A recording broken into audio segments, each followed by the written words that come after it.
Dans l'évolution récente des dynamiques politiques camerounaises, un phénomène s'impose progressivement comme une transformation structurelle du champ politique, et non plus comme un simple outil de communication parmi d'autres. Il s'agit de la montée en puissance de la guerre numérique, un espace de confrontation permanente où s'entremêlent récits politiques, affrontements symboliques, mobilisation militante, influence médiatique et production continue de contenu destiné à façonner la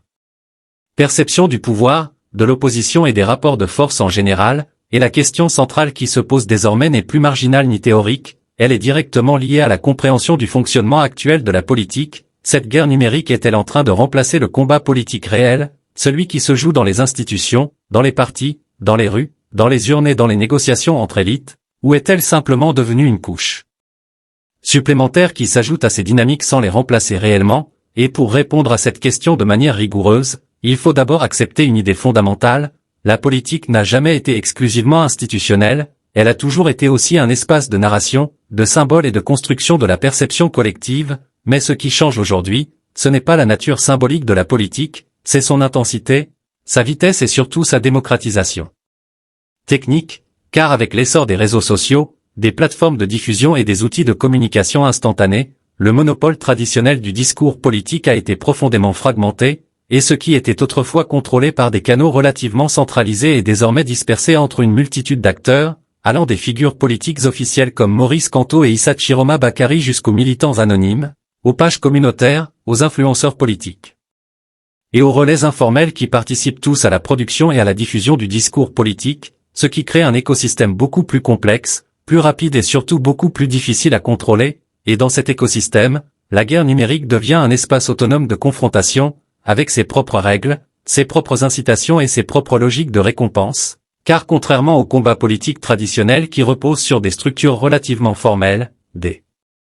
procédures institutionnelles et des temporalités relativement longues, la guerre numérique repose sur l'instantanéité, la viralité et l'intensité émotionnelle, ce qui signifie que les contenus les plus visibles ne sont pas nécessairement les plus précis, ni les plus structurés, mais ceux qui provoquent le plus de réactions, d'engagement et de polarisation, et cette logique transforme profondément la nature même du débat politique, car elle favorise les discours tranchés, les positions radicales,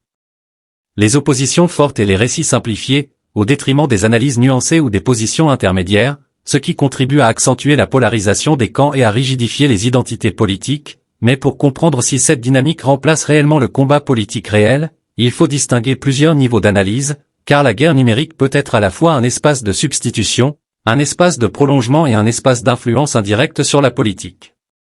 réelle, et ces trois dimensions coexistent simultanément. Premièrement, elle peut être perçue comme un espace de substitution partielle, dans la mesure où une partie croissante de la confrontation politique se déplace en ligne, où les militants débattent, s'affrontent, s'organisent et construisent des narratifs sans passer par les canaux traditionnels, ce qui donne l'impression que le terrain numérique devient le principal champ de bataille politique, notamment dans des contextes où l'accès au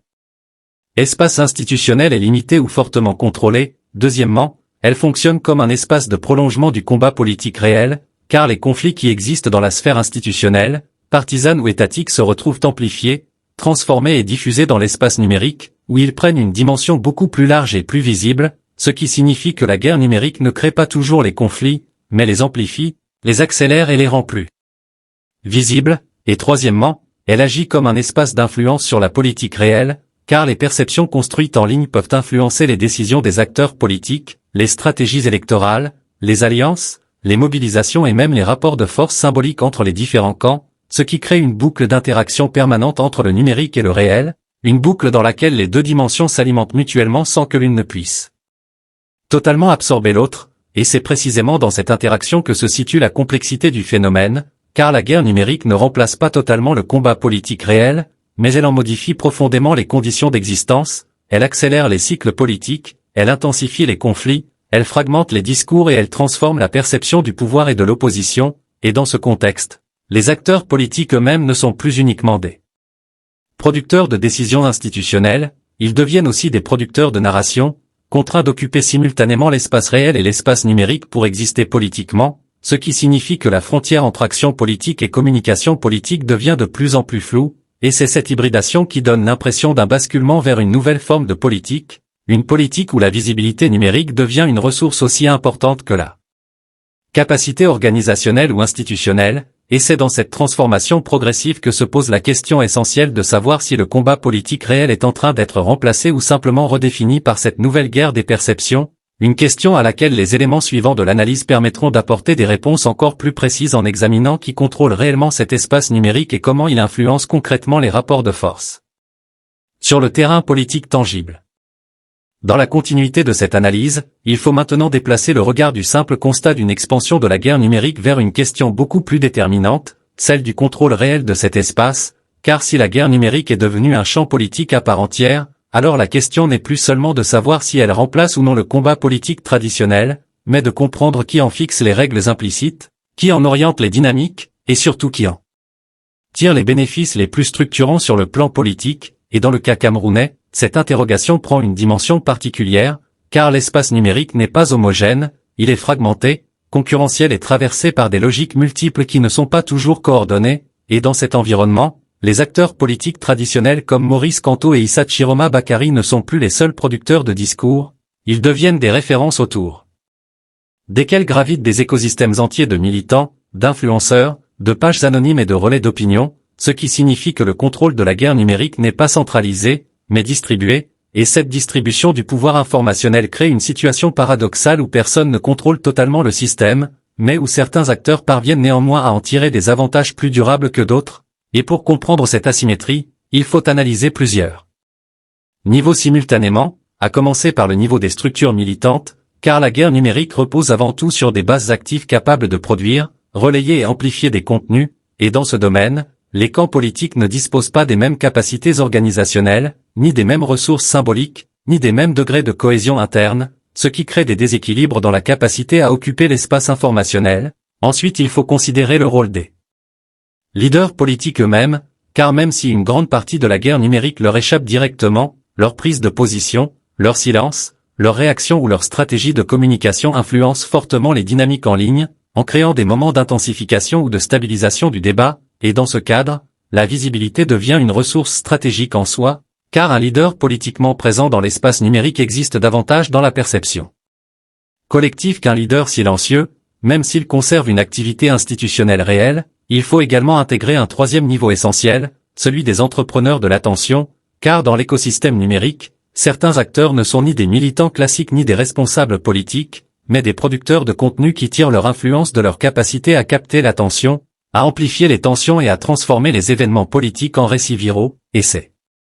acteurs jouent un rôle central dans la structuration des conflits numériques, car ils sélectionnent, hiérarchisent et parfois déforment les informations pour maximiser leur impact, ce qui contribue à intensifier la polarisation et à rendre plus difficile la construction d'un espace de débat rationnel. Il faut aussi analyser un quatrième niveau, celui du système politique global incarné par Paul Biya, car dans un système politique centralisé et stable, la guerre numérique peut paradoxalement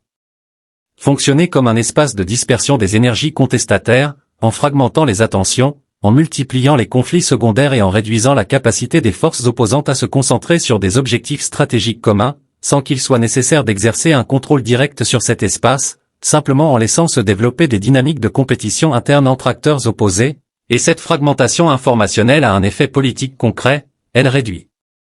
la lisibilité de l'alternative politique, elle complique la formation de coalitions durables et elle transforme la contestation en une succession de micro-conflits souvent déconnectés les uns des autres. Enfin, il faut prendre en compte un élément déterminant, celui des algorithmes et des logiques de visibilité des plateformes, car la guerre numérique n'est pas seulement un espace social, c'est aussi un espace technique structuré par des règles de mise en avant des contenus qui favorisent